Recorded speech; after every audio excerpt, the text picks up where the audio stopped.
c'est la quatrième édition de notre webinaire et aujourd'hui nous abordons un thème particulier, c'est les initiatives Civic Tech, rempart contre la restriction de l'espace civique en Afrique. Alors c'est une thématique que nous posons sous forme d'interrogation et afin d'aborder avec vous, chers panélistes, les différents aspects via lesquels les civic tech peuvent permettre de venir à bout de la restriction de l'espace civique que nous constatons d'une façon générale en Afrique. D'une façon générale en Afrique, est-ce que les initiatives civic tech peuvent aujourd'hui être des alliés des organisations de la société civile, des citoyens, tout simplement, dans dans cette spirale de restriction de l'espace civique qui a finalement pour conséquence un certain recul démocratique. Évidemment, quand on parle de Civitech, on parle également d'un mouvement qui est très récent en Afrique, disons peut-être depuis 10 ans, depuis 2012, que ça a vraiment commencé à prendre de l'ampleur, un certain essor. Donc, la question qu'on va essayer d'aborder également, c'est de voir qu'est-ce qui fait les succès de ces initiatives, comment les développer à une échelle plus grande et obtenir l'adhésion de la population africaine. Et pour faire ce débat, pour faire cette discussion, j'ai trois personnes qui viennent d'horizons différents et qui ont une certaine expertise ou expérience sur le sujet et qui vont partager leurs réflexions avec nous. La première personne s'appelle Jali Badian. Jali est web activiste, présidente de l'association Wa Mbemi. Mbemi, j'espère que je prononce bien. Elle est au Sénégal et elle est avec nous. Nous avons ensuite Monsieur Glory Syriac Possou, qui est juriste, spécialiste des droits humains et qui est à Cotonou au Bénin. Il travaille parallèlement avec Amnesty International au Bénin, qui va également apporter son expertise dans cette discussion. Et enfin, la troisième personne qui se joint à nous aujourd'hui, elle nous vient de l'Afrique de l'Est, plus précisément de Nairobi au Kenya. Elle a pour nom Shiko Kiika, directrice exécutive de Tribeless Youth, qui est une organisation de la société civile qui œuvre à l'ouverture de l'espace civique kenyan, qui va également partager ses perspectives avec nous sur la question. Je précise d'emblée que nous aurons une discussion qui va durer environ 30 à 40 minutes, ce qui va nous amener jusqu'à 15h50 en temps universel. Et ensuite, nous aurons une dizaine de minutes durant lesquelles les participants pourront poser quelques questions aux panélistes avant que nous ne concluions à 16h GMT. Et donc, sans plus tarder, la première question que je voudrais poser et qui va nous permettre tout de suite de clarifier un peu la thématique de ce débat, et c'est une question qui est adressée à tous les panélistes, c'est qu'est-ce qu'on entend par civic tech? Je pose la question comme ça et parmi vous les trois, celui qui veut commencer peut commencer parce que je sais que en la matière, les écoles sont différentes, il y a des approches diverses et variées. Ça nous permettra déjà de plonger l'assistance dans certaines précisions par rapport au thème. Alors, qui a envie de répondre à cette première question? Allô, bonjour. La question est adressée à nos panélistes d'abord, s'il vous plaît. Glory, Monsieur Glory, Kossou, Monsieur Djali Badian ou Siko. C'est possible de répéter la question? Je n'ai pas entendu toute La l'entièreté de question, la question. oui, merci Djali. Je S'il vous demandais, selon plaît. vous, qu'est-ce qu'on entend par Civic Tech ou initiative Civic Tech? Bonjour tout le monde, j'espère que tout va bien. Désolée pour le petit retard qu'on a accusé pour démarrer. Moi, je répondrai à cette question par l'utilisation de toutes les solutions numériques pour mieux inciter à la citoyenneté, mais surtout pour pouvoir participer au débat démocratique. C'est comme ça que je définirai les civic tech et l'utilisation que nous en faisons en Afrique en général. Merci, Djali. Je retiens que vous avez parlé de toute solution numérique qui permet de participer au débat démocratique. Chico, tu voulais préciser, j'ai vu que tu avais commencé à parler, Chico.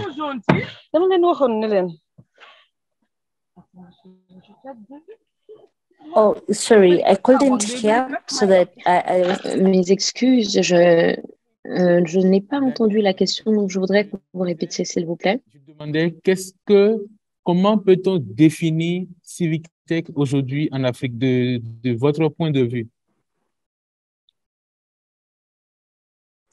Oh, all right. Thank you. I think in the context of Kenya, where Merci beaucoup. Je pense que dans le contexte kényan, je suis kenyane, nous voyons qu'il y a des espaces technologiques qui s'ouvrent et des espaces qui s'ouvrent à la discussion surtout. Et moi, je pense que dans notre contexte, c'est cela qu'on appelle les civic tech. Et je pense que c'est assez rare dans d'autres pays africains.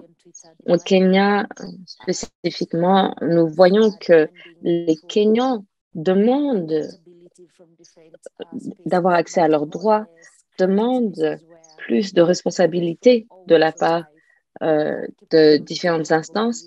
Et tous les Kenyans, de toutes les couches sociales et de tous les contextes et expériences possibles, ont des smartphones, ont accès à Internet et demandent un accès accru. Merci. Merci Chico pour votre précision. Je voudrais maintenant écouter Monsieur Glory Kossou sur la question. Qu'entendez-vous par Civic Tech?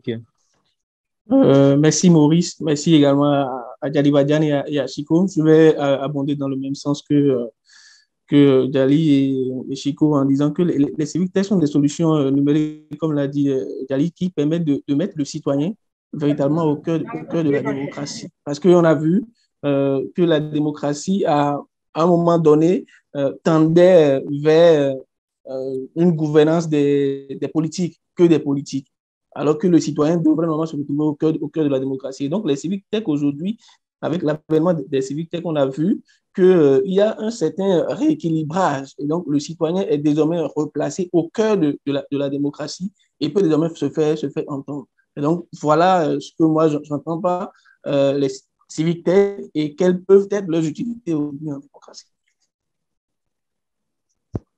Merci à vous, Glory Kossou.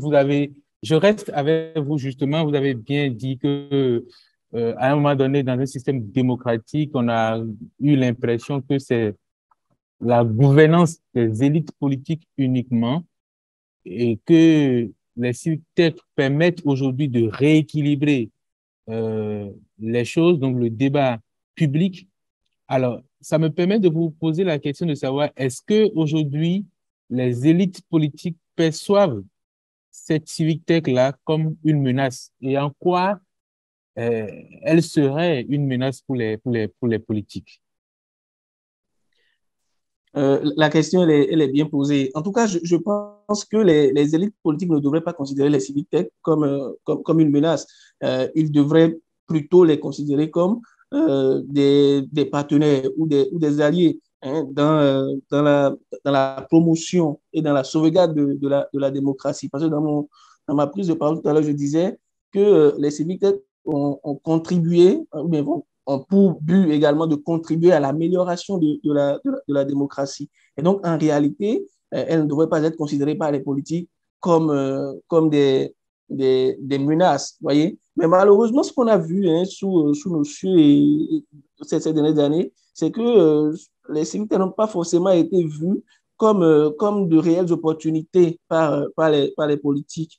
Elles n'ont pas toujours été vues comme des opportunités. Elles ont souvent été vues comme des menaces parce qu'on considère peut-être les hommes et les femmes qui animent ces réalités-là aujourd'hui comme peut-être des dissidents politiques ou des gens qu'on rapproche d'un type politique ou d'une chapelle politique donnée, alors que les civic tech ne sont pas forcément proches d'un parti politique, mais visent beaucoup plus à l'amélioration de la démocratie.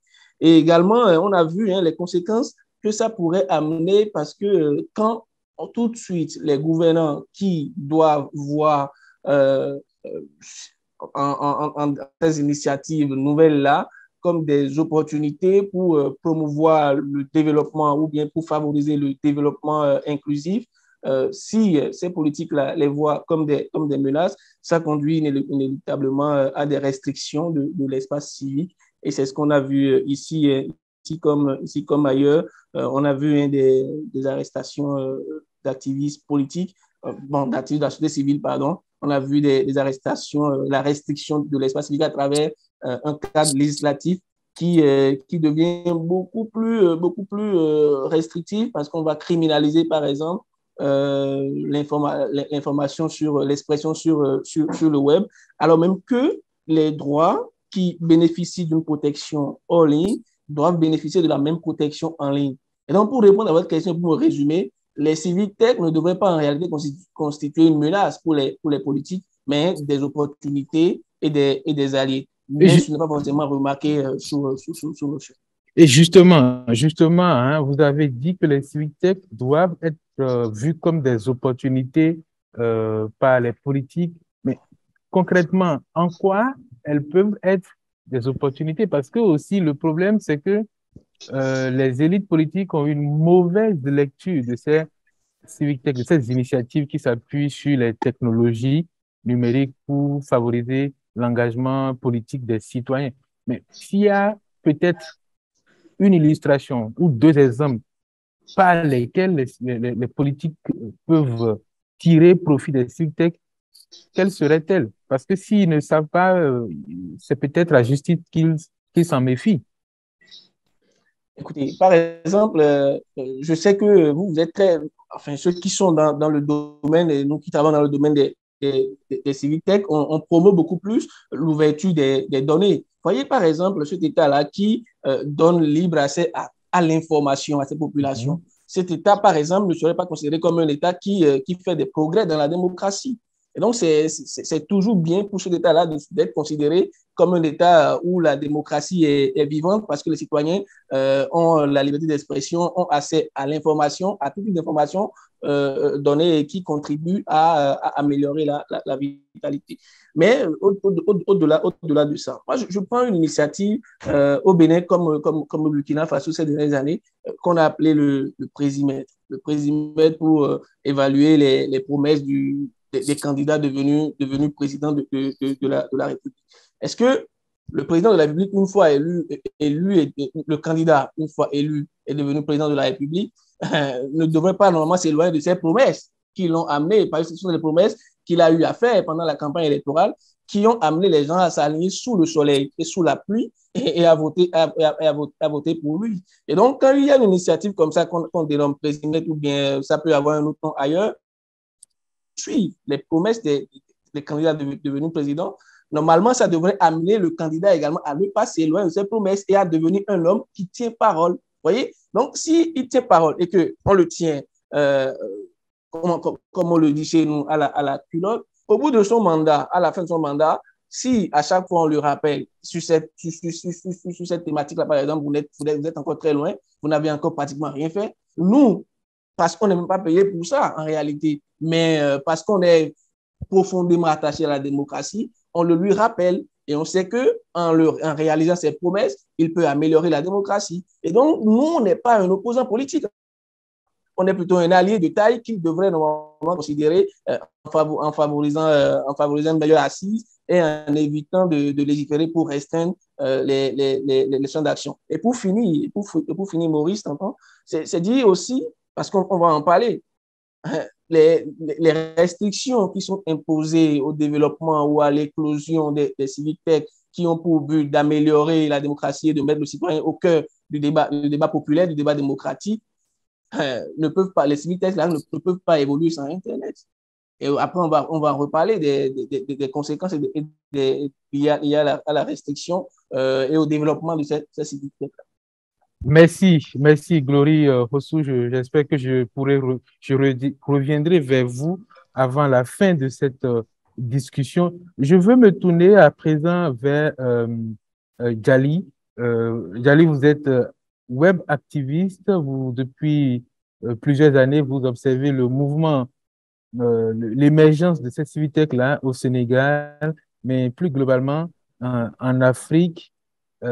Et j'ai envie de vous demander aujourd'hui, est-ce qu'il est possible de faire un état des lieux ou bien de dresser une vue globale de la contribution de ces civic tech-là dans la démocratisation en Afrique? Disons, est-ce qu'il y a des initiatives civic tech qui ont vraiment marqué sur le continent, par exemple, au Sénégal ou ailleurs, que vous connaissez? Oui, je pense qu'il est possible de faire un état des lieux. Il faut considérer que le civic tech, on en parle depuis 2008 sur le continent africain, donc c'est une quinzaine d'années.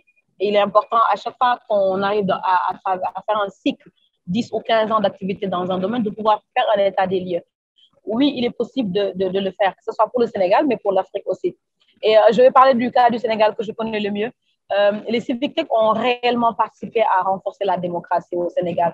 Depuis 2012, on se souvient des campagnes sur nous 2012. Après ça, on a eu beaucoup de campagnes de monitoring des élections qui ont suivi jusqu'en 2019 avec Sénégal Vote, qui offre une plateforme de suivi de monitoring, mais surtout une plateforme fiable d'information électorale et surtout la prise en charge du rôle de l'électeur citoyen, du contrôle citoyen, renforcer le contrôle citoyen à travers les outils digitaux. Donc, que ce soit en Afrique, au Sénégal et dans les autres pays africains, on se souvient d'autres projets. On a eu Guinée Vote, on a eu Mali Vote, on a eu d'autres projets citoyens en dehors même de la politique qui concernent le climat, qui concernent l'éducation, qui concernent la santé. On se souvient des projets qu'il y a eu pour lutter, pour sensibiliser contre Ebola. On a eu des exemples qui sont faits quand on a eu Corona dernièrement. Donc, il est important de savoir que ces 15 dernières années, il y a eu énormément de projets qui ont été développés en Afrique concernant les civic tech et surtout qui ont participé au renforcement de la citoyenneté, de la démocratie, qui ont participé au contrôle citoyen, qui ont permis aux citoyens de pouvoir avoir des tribunes d'expression, qui ont permis aux citoyens de pouvoir même aller au-delà, c'est-à-dire de pouvoir mettre leur veto en tant que citoyen sur certaines décisions. Et on a vu que ça a apporté leur fruit en Afrique. Mais comme je dis, l'utilisation que nous faisons en Afrique d'Internet, nous sommes à peu près le seul continent à le faire. C'est nous qui avons trouvé l'utilité. Parce qu'Internet a existé dans d'autres continents bien avant qu'on en fasse ce qu'on est en train d'en faire.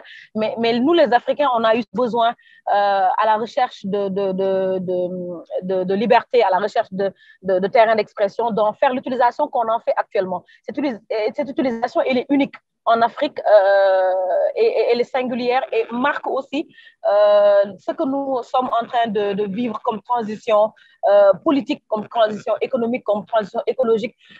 Et ce continent-là, ces populations-là sont en train de plus en plus de s'approprier de ces outils digitaux, mais aussi d'en faire des outils de promotion de la citoyenneté, des outils de contestation, mais surtout des outils aussi qui permettent d'influer sur la décision que les gouvernants prennent. Et c'est important qu'on s'attarde sur cet aspect très sociologique que les Africains sont en train de faire d'Internet, d'où la nécessité souvent de faire ce check sur les 10 ou 15 dernières années passées, avec les nombreux projets qu'on a eu à développer. Avec Sénégal Vote, on est arrivé à mettre en place une plateforme de monitoring des élections, mais qui, au-delà de ce monitoring-là... Oui, Djali, vous parlez de Sénégal Vote.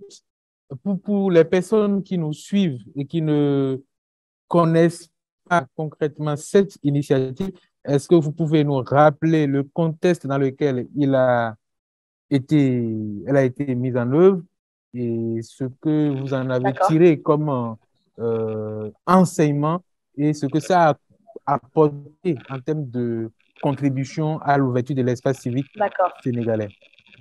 D'accord. Il faut savoir que le projet Sénégal Vote est né d'un constat. Au sortir des élections législatives de 2017, on avait plusieurs problématiques.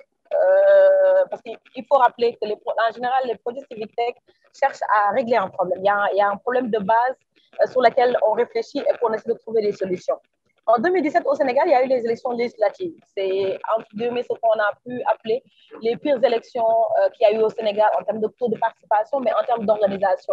L'information électorale n'était pas du tout centralisée. Il y avait un taux de participation qui était très, très, très bas. Il y avait une campagne électorale qui était bâclée. On n'en savait pas trop sur les programmes. Et on est parti de ce constat-là en tirant 3 questions principalement. Comment nous allons faire pour pouvoir relever le taux de participation, faire en sorte que les gens puissent être intéressés par les questions électorales, mais surtout qu'ils aillent voter. Il ne faut pas oublier que le Sénégal, l'âge médian au Sénégal, c'est 19 ans. On a une population très jeune, on a une population qui doit participer au débat démocratique et il est important que de plus en plus les jeunes soient sensibilisés sur le rôle-là, le devoir citoyen-là qui les incombe. Donc, il fallait régler le problème du taux de participation. Il fallait aussi régler le problème sur l'information électorale, c'est-à-dire centraliser, avoir une plateforme qui centralise toutes les informations liées à l'élection qui concernent l'électeur. Parce que souvent, beaucoup de gens, ils ont la volonté d'aller voter, d'aller s'inscrire sur les listes électorales, mais ils ne savent pas comment faire. Ils ne savent pas quel papier il faut fournir. Ils ne savent pas où est-ce qu'il faut aller. Donc, il nous fallait une plateforme d'information. La troisième problématique qu'il fallait régler, c'était par rapport au programme. C'était pourquoi les gens ils vont voter. Parce que quand on veut que les gens aillent voter, il faut qu'ils votent pour quelque chose, qu'ils votent pour un projet de société. Et il fallait travailler sur pouvoir challenger même les candidats à nous produire un document de proposition, un document de programme qui permette de dire aux Sénégalais, telle personne s'est présentée, il veut faire telle chose. Donc, on avait ces 3 problèmes-là à régler, d'où la nécessité de mettre en place la plateforme sénégalvote.org. Et sur cette plateforme-là, nous avons embarqué plein d'outils parce que l'idée, c'était d'utiliser la technologie numérique pour pouvoir impacter le plus possible, vu que notre cible elle était plus jeune. Quand on parle de relever le taux de participation, on parle souvent aux jeunes parce que il ne faut pas oublier, au Sénégal, on a 250 000 primo-votants qui atterrissent chaque année sur le fichier électoral. C'est-à-dire on a 250 000 jeunes qui ont 18 ans chaque année. Ce qui fait que nous avons privilégié les outils numériques, les réseaux sociaux, une plateforme digitale pour pouvoir les atteindre. Et on a pu faire un suivi, centraliser les informations sur une seule plateforme, créer des outils, un comparateur de programmes, un guide de l'électeur, et même faire une bande dessinée pour pouvoir expliquer aux primo-votants comment voter. Le jour J, quelles sont les différentes étapes, le simplifier. La simplification de cette information électorale fait en sorte que les jeunes sont plus à l'aise et plus à même d'aller se déplacer pour faire leur devoir citoyen. Donc, c'est ce qu'on fait depuis 2019. Le projet a connu beaucoup de mutations parce qu'en dehors de l'élection présidentielle 2019, on a eu à couvrir l'élection locale de janvier 2022 et les législatives de juillet 2022 aussi.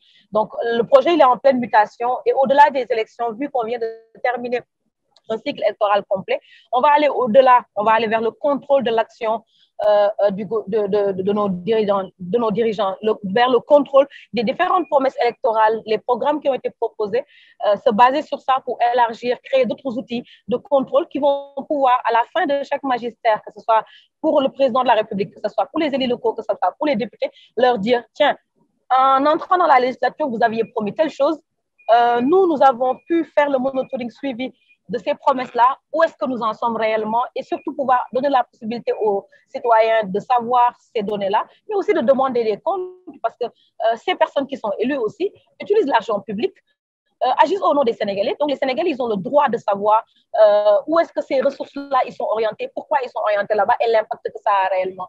Donc, c'est ça le projet Sénégal Vote pour ceux qui ne le connaissent pas. Et nous continuons dans ça. Nous avons récemment établi notre plan stratégique 2023-2028 qui intègre d'autres domaines d'expertise, les droits humains, le genre, le climat, la protection, promotion des droits des femmes. Donc, on fera évoluer le projet, mais toujours en se basant sur des outils numériques. Merci, merci Dali. On reparlera dans cette discussion des difficultés, des clés du succès. Je veux me tourner à présent vers Chico. Chico, je suis vraiment ravi que vous soyez avec nous aujourd'hui depuis Nairobi. Dans son intervention, Djali a beaucoup parlé de l'importance d'orienter les civic tech vers les jeunes parce que c'est souvent eux qui sont les plus attirés par la technologie. C'est en même temps eux qui sont les moins euh, attirés par la chose politique parce qu'il y a une crise de confiance entre les élites politiques et les jeunes. Alors, vous qui êtes responsable d'une organisation de jeunes qui fait l'inclusion des jeunes dans la politique, est-ce que vous pensez que les jeunes sont effectivement conscients de l'importance des civic tech pour une gouvernance démocratique plus inclusive? Est-ce qu'ils sont conscients de ce fait-là? Thank you, Maurice. Merci beaucoup, Maurice. Et je voudrais d'abord commencer par... excusez-moi, j'ai du mal à retenir son nom, mais Djali, oui. Donc, je voulais tout d'abord vraiment exprimer mon accord avec ce que Djali a dit. Je travaille dans les civic tech depuis 7 ans maintenant et je me rends compte que les jeunes, et surtout chez moi au Kenya, les jeunes sont très conscients du pouvoir de cette plateforme. Nous avons vu que les Kenyans mènent des campagnes qui poussent le président à faire des déclarations sur certains thèmes. Et le président précédent, M. Uhuru Kenyatta, a vraiment pris tellement de près au point où la Banque mondiale a décidé d'arrêter de prêter de l'argent au Kenya. Et donc, il y a des jeunes qui ont dit et qui ont créé une plateforme afin que la Banque mondiale prenne cette décision d'arrêter de prêter de l'argent au Kenya. Et en voyant cela, je pense que si vous êtes en Afrique et vous utilisez Twitter, vous connaissez Kaoté, c'est les Kenyans de Twitter. Et ils sont vraiment considérés comme des méchants qui demandent aux politiciens de répondre à leurs questions. Et très souvent, ils ont des réponses à leurs questions. Dans certains cas, par contre, vous allez voir qu'il y a vraiment beaucoup d'activistes en ligne qui sont bloqués par les politiciens. Le président actuel est le premier à parler de démocratie, etc. Et les jeunes sont conscients de leur pouvoir. Peut-être qu'ils ne savent pas comment gérer le pouvoir ou la puissance, l'importance de ces plateformes-là. Ils ne savent peut-être pas à quel point elles sont importantes, mais ils savent que ces initiatives-là sont très importantes. Et je pense que cela doit faire partie de notre travail. À mesure que nous faisons notre travail, nous devons vraiment garantir que le travail que nous faisons soit en lien avec tout ce qui se fait en ligne. La plus grande des menaces au civic tech est la misinformation et la désinformation. Et si nous pouvons trouver un moyen de gérer ces deux aspects-là, eh bien, je pense que nous aurons vraiment atteint le plein potentiel des civic tech en termes de responsabilité, en termes de plaidoyer, en termes de droits humains, de droits de l'homme. C'est vraiment un outil que je considère comme un outil très important et qui malheureusement peut-être ne bénéficient pas d'une connaissance pleine de leur puissance. Merci Maurice. Merci beaucoup, Chico, pour votre explication. Je la trouve super intéressante. Les jeunes ont effectivement conscience de cette puissance et on voit que de plus en plus, ils n'hésitent pas à utiliser les plateformes comme les réseaux sociaux. Vous avez parlé de Twitter et je pense que c'est quelque chose qui est désormais largement partagé en Afrique, mais il y a aussi d'autres plateformes créées à l'intérieur des pays. J'aimerais revenir sur votre travail au quotidien avec Tribeless Youth. Expliquez-nous un peu comment vous fonctionnez, comment vous amenez les jeunes à davantage s'intéresser à la chose publique et surtout, vous avez identifié la menace que représente la désinformation. Et déjà, à votre niveau, comment également vous essayez de répondre, de lutter contre cette désinformation-là qui peut être une menace au civic tech?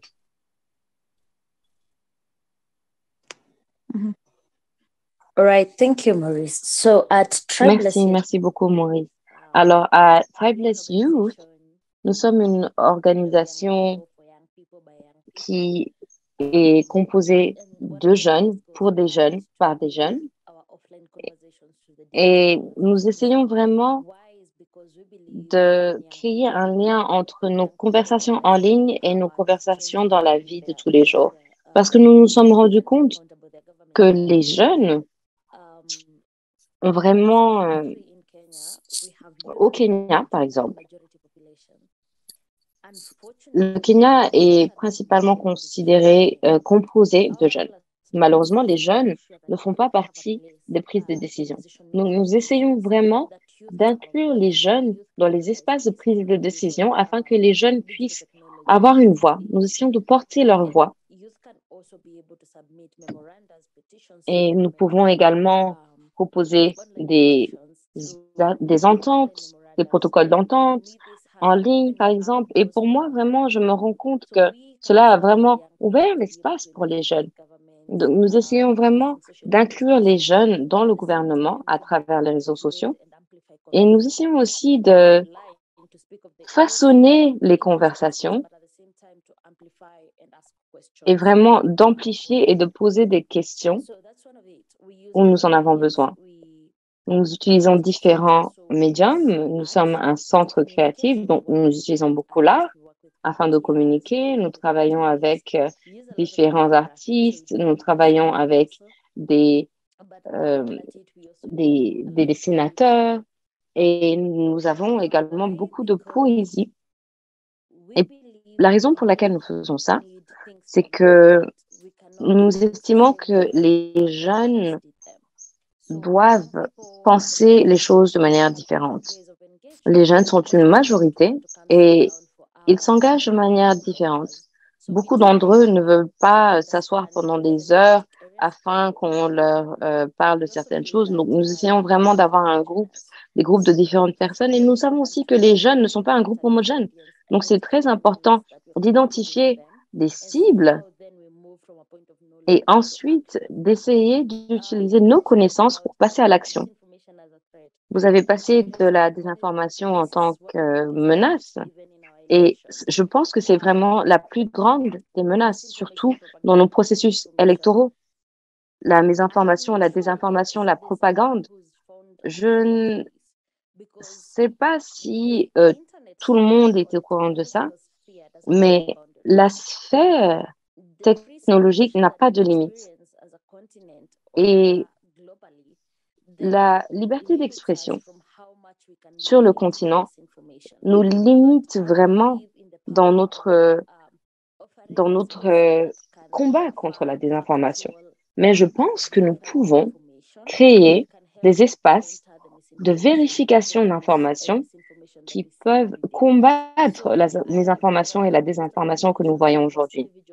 Et moi, je suis convaincue que la plupart des organisations et des individus qui croient vraiment en notre continent peuvent créer des espaces qui vérifient les informations. Lorsqu'il y a, par exemple, des fausses informations, nous pouvons utiliser différentes plateformes pour les signaler et proposer des vraies informations. Merci. Merci, Chico, pour votre éclairage et surtout pour le partage de votre expérience. On voit que vous avez utilisé des moyens nouvelles, innovants même, euh, pour engager les jeunes dans les discussions politiques, en utilisant par exemple les arts, la poésie. C'est peut-être des choses qui peuvent aider, qui peuvent inspirer d'autres personnes, d'autres organisations de la société civile ici présente. Je vais me retourner vers euh, Djali. Djali, avec votre expérience et votre observation du développement des civic tech en Afrique ces dernières années, euh, qu'est-ce qui fait le succès d'une initiative civic tech comme Sénégal Vote? Qu'est-ce qui peut être considéré comme les clés de son succès? J'ai quelques sources de connexion, mais je crois avoir entendu la question. On parle des succès. Oui, je parle ce qu'on peut considérer comme les clés du succès d'une initiative de civic tech comme Sénégal Vote. Qu'est-ce qui fait que ça marche? Je pense que la stabilité politique a beaucoup à jouer aussi, il faut le dire. On n'a pas réellement eu cette interrogation sur le travail qu'on était en train de faire. Donc, je pense que le terrain politique ou bien social dans lequel le projet il est déroulé est important. Cette stabilité-là aussi joue sur les succès, la stabilité du projet. La deuxième chose que je pourrais dire qui a été un peu la clé du succès du projet, c'est surtout une réflexion en amont, mais surtout dans l'exécution, pouvoir faire les changements nécessaires, pouvoir adapter les outils, et aussi surtout pouvoir combiner les actions en ligne à des actions terrain. La partie digitale online, elle est très importante, mais nous, on est allé à la rencontre des organisations de jeunes un peu partout au Sénégal pour pouvoir aussi les impliquer parce qu'on s'est toujours dit que notre projet est digital, elle est numérique, mais tout le monde n'a pas réellement accès à cet outil numérique. Et même ceux qui ont accès à cet outil numérique, est-ce qu'ils ont les capacités de pouvoir comprendre ce que nous étions en train de faire et surtout de pouvoir faire de Sénégal Vote un modèle, surtout sur les questions citoyennes, de leur faire comprendre qu'ils peuvent à leur niveau aussi débuter des projets citoyens par rapport à leur communauté sur d'autres questions, hein, pas seulement sur la question électorale et politique, mais sur les questions environnementales, d'éducation, de santé, etc. Ça, c'est le deuxième point, je pense, qui a permis d'avoir les résultats, en tout cas, qui étaient escomptés, c'est-à-dire la jonction entre tout ce travail qui a été fait via le numérique avec un travail de terrain. La troisième, ce que je peux dire comme troisième point par rapport à cette question, c'est aussi un maillage national et surtout une collaboration avec les autres organisations sous-régionales. Il faut qu'à un moment donné, parce qu'avant Sénégal Vote, comme je vous l'ai dit dans l'introduction, on a eu Mali Vote, on a eu Guinée Vote. Il a été important de pouvoir voir ce qui se faisait, ce qui a été fait dans d'autres pays et prendre tout ce qui a été bien réussi et prendre comme exemple aussi tout ce qui a été un peu moins réussi afin d'en faire des leçons et surtout afin de trouver des solutions à ces problématiques-là avant d'en être confrontés. Je me rappelle qu'on a beaucoup discuté en interne de comment le projet va se comporter si jamais on a des soucis d'Internet, parce qu'on sait que tout à l'heure, j'ai entendu quelqu'un le dire par rapport aux limites. On parle de la situation politique, mais la disponibilité aussi d'Internet et des outils numériques, elle est très importante. Et de plus en plus dans nos pays, cette menace pèse sur Internet, que ce soit des coupures, que ce soit des ralentissements. Donc, on a pu travailler en amont sur des solutions qui nous auraient permis, si jamais on se retrouve face à une situation pareille, à pouvoir les contourner. Donc, il est important aussi qu'en Afrique, qu'on apprenne à travailler en synergie dans la sous-région et même au-delà, en fait, qu'on puisse, dans nos initiatives, partager nos bonnes expériences, mais aussi partager, entre guillemets, les échecs qu'on a, afin d'en faire des leçons et surtout de trouver des solutions afin d'aider d'autres projets à venir. Merci Dali pour ces nombreux conseils tirés de votre expérience, de votre observation de l'émergence des civic tech, surtout de votre expérience avec l'initiative Sénégal Vote. Je vais poser une autre question, peut-être l'avant-dernière question à, à Glory Syriac Fossou. Vous avez parlé tout à l'heure lors de votre première intervention du fait que les États, les politiques voient malheureusement dans les initiatives civic tech ou dans leur portefeuille des menaces potentielles pour eux et qu'ils vont jusqu'à créer, mettre en place des législations restrictives, oui, restrictives face à ces civic tech-là. Aujourd'hui, comment peut-on, vous qui êtes juriste, comment peut-on renforcer la protection juridique des web activistes ou des initiateurs de civic tech dans un contexte africain? Oui, merci Maurice pour la question. Je pense que c'est une question qui est d'actualité et qui continue de faire débat dans l'opinion. Comment est-ce qu'on arrive à s'adapter dans un environnement qui est restrictif et qui est de plus en plus autoritaire face au développement des nouvelles technologies et à tous les produits civic tech. Moi, je vais commencer à dire qu'il est important, hein, au-delà, j'ai mis complètement, je vais peut-être mettre en bas complètement, l'amélioration du cadre législatif qui sera vraiment important, qui va être un cadre qui est protecteur de ces initiatives, qui est protecteur de ces personnes-là qui portent des initiatives de civic tech. Mais je pense que ce qui est important, c'est d'abord la maîtrise du contexte de son propre pays. Il faut maîtriser le contexte législatif surtout et des sociopolitiques de son pays ou dans le pays dans lequel on va développer ces initiatives-là. Est-ce que c'est un contexte qui est propice ou c'est un contexte qui est réfractaire et qui refoule? Et dans un contexte comme ça, comment est-ce qu'on travaille parce que au finish, il faut quand même améliorer le contexte. Si le contexte est un contexte qui est restrictif et qui ne promeut pas les libertés. Parce qu'on a dit tout à l'heure, le but des civic tech, c'est d'améliorer la démocratie. Il faut jamais l'oublier. Et donc, dans un contexte où la démocratie n'est pas suffisamment promue, il faut travailler à l'améliorer. Donc, il faut connaître le contexte dans lequel on va travailler. Après, je dirais, il faut connaître les mécanismes de protection aussi, parce que les mécanismes de protection existent pour tout le monde, sans distinction aucune.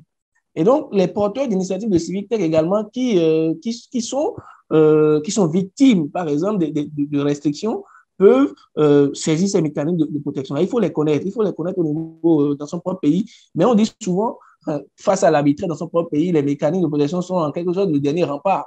Et donc, il faut connaître ces mécanismes-là qui existent au niveau régional. Et là, je vais citer l'exemple du Togo. En 2017, au Togo, par exemple, la société civile et les opposants politiques ont voulu marcher dans la rue pour dénoncer pas mal de situations qui ne mettent pas la démocratie en avant. Et malheureusement, pour les Togolais, ce jour-là, Internet a été coupé. Et donc, ils n'ont pas pu efficacement faire leur activité. Mais ils ne se sont pas croisés les bras.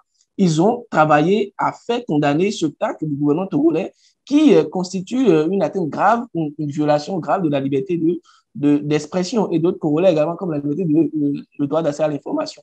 Et vous allez voir qu'en 2020, la Cour de justice de la CEDEAO va sortir une décision de principe. Alors là, c'était jamais arrivé par le passé en Afrique et en Afrique de l'Ouest particulièrement, qu'un État soit reconnu auteur de violation du droit à la limite d'expression à travers l'appui de l'Internet. Et donc, si on connaît les mécanismes de protection et si on sait comment on les implémente, comment on peut interagir avec ces mécanismes-là, on peut obtenir des décisions de principe et contraindre les gouvernants, les politiques, les pouvoirs publics à respecter davantage les droits humains et les droits le droit du numérique, tout simplement. Et donc, l'important ici, c'est de connaître les mécanismes au-delà du contexte. Et après, je vais dire qu'il faut améliorer le cadre législatif. Parce que le cadre législatif va également promouvoir, va permettre à toutes les personnes porteuses d'idées, d'initiatives de civic tech, de pouvoir développer aisément leurs activités, leurs produits ou leurs initiatives sans craindre des représailles derrière. Vous voyez, donc, c'est trois niveaux. Il faut connaître le contexte, il faut connaître les mécanismes de protection qu'il faut implémenter à chaque niveau et après, il faut agir sur le levier législatif qui va améliorer et garantir la jouissance effective de ces droits-là. Et donc, voilà ce que je peux dire. Oui. Oui. On vous a compris, hein, Glory Siriakosu. Très, très rapidement, Chico, je voudrais savoir en une minute, quelles sont les principales difficultés que vous rencontrez dans le travail que vous faites au quotidien, juste avant de donner la parole aux participants? Est-ce qu'il y a des difficultés que vous rencontrez? Quelles sont-elles?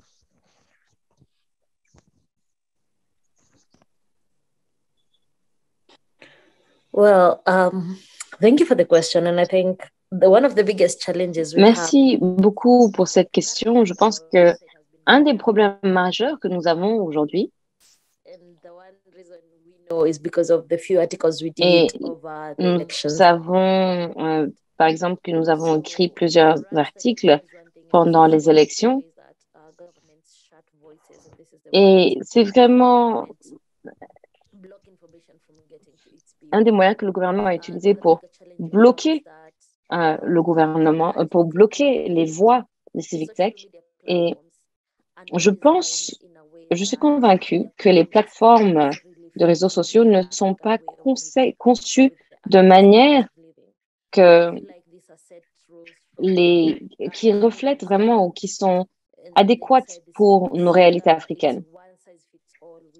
C'est vraiment des solutions qui ont été créées et qui ne correspondent pas à nos réalités africaines. J'ai vu beaucoup de gens qui ont perdu beaucoup d'abonnés. J'ai vu d'autres personnes à qui on a tout simplement repris, à qui on a annulé les comptes. Et je pense que c'est un des défis majeurs. Si nous pouvons avoir si nous pouvons créer des règles africaines afin de créer nos propres plateformes qui correspondent à nos réalités. Un autre des défis est d'avoir des partenaires qui croient vraiment en la jeunesse. Merci, Chico. Je pense la jeunesse en tant qu'acteur du changement. Merci, Chico. Je pense qu'on a compris l'idée, c'est d'avoir vraiment des solutions 100% africaines, créées par les Africains et des acteurs qui croient en la jeunesse. C'est de grands défis qui sont devant nous. Il nous reste encore 5 minutes avant de conclure cette discussion très intéressante d'ailleurs.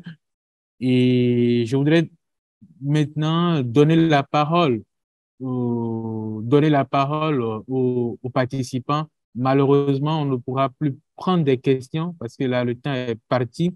Mais si vous avez une contribution, vous avez envie de partager une expérience ou donner votre opinion en 1 minute ou en 30 secondes, c'est le moment de lever la main et de le faire. Je vous rappelle que ce webinaire, nous le faisons dans le cadre du MOOC, Démocratie, élection et gouvernance, qui est une activité du projet Charter Africa que Africtivist met en œuvre. Et pour ce faire, je vous invite à vous rendre sur la plateforme de Africtivist du MOOC, mooc.africtivist.org pour vous inscrire si vous n'êtes pas encore inscrit, par exemple, et de suivre les différents cours et d'être certifié dans le domaine. Et nous avons un espace forum sur la plateforme du MOOC sur lequel ces discussions-là pourront continuer si vous le souhaitez, bien sûr. Donc, est-ce qu'il y a quelqu'un qui veut partager un point de vue ou partager une opinion, une expérience? Je vois une question. Bonsoir Maurice. J'aimerais savoir comment peut-on faire pour lutter contre la désinformation. Je pense que Chico en a parlé tout à l'heure, en parlant de plateformes collaboratives, de signalement sur les réseaux sociaux lorsqu'on voit une information qui n'est pas juste, collaboration aussi. Je ne vois pas de nouvelles, je ne vois pas de main qui se lève pour poser une question ou bien pour partager une opinion. Ce que je vais faire alors pendant les 4 minutes qui nous restent avant de conclure, c'est de redonner la parole 1 minute chacun à mes 3 panélistes pour qu'ils disent leur mot de fin. Je vais commencer par Chico. Ton mot de fin. On arrive au thème de cette discussion en 1 minute, très précisément. Qu'est-ce que tu as envie de dire pour conclure? Minute. No, thank you. I think for me, Merci beaucoup. Alors, je voudrais juste rappeler que nous avons une jeunesse très puissante en Afrique. Nous devons croire en eux et nous devons les pousser de l'avant parce que c'est eux qui vont mener le changement. Merci. Merci Chico, merci infiniment d'avoir été avec nous ce soir, cet après-midi depuis Nairobi, Kenya. Je rappelle que tu es directrice exécutive de l'organisation Travelers Youth qu'on peut retrouver sur les réseaux sociaux, Twitter notamment. Merci d'avoir été avec nous ce soir. Glory, en 1 minute pour conclure. Alors, pour ne pas conclure cette discussion, parce qu'elle sera toujours ouverte, hein, je voudrais juste dire qu'il est important de former et d'informer les jeunes qui sont très intéressés par les civic tech, et aussi parce que la démocratie a beaucoup plus besoin de nous aujourd'hui, plus que jamais. Merci.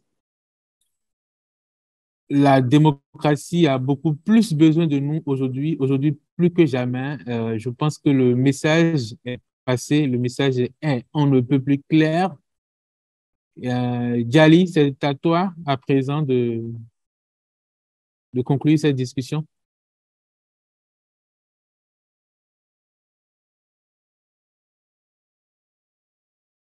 Est-ce que Djali est toujours avec nous? Visiblement, non. On a perdu Djali en cours de route et de toutes les façons, on arrive au terme de cette discussion, le 4e webinaire intitulé Les Vendredis du MOOC avec Africtivist dans le cadre du projet Charter Project Africa et du MOOC Démocratie, élection et gouvernance en Afrique que je vous invite à suivre si vous n'êtes pas encore inscrit sur la plateforme mooc.africtivist.org. Je vous remercie d'avoir été des nôtres. Je remercie également mon collègue Abdou Aziz Sissé, avec qui j'ai préparé ce webinaire. Et nous vous donnons rendez-vous très, très bientôt pour un nouveau webinaire sur un sujet relatif à la démocratie, aux élections et la gouvernance en Afrique. Je vous souhaite un bon vendredi soir, un bon week-end et à la prochaine. Merci beaucoup.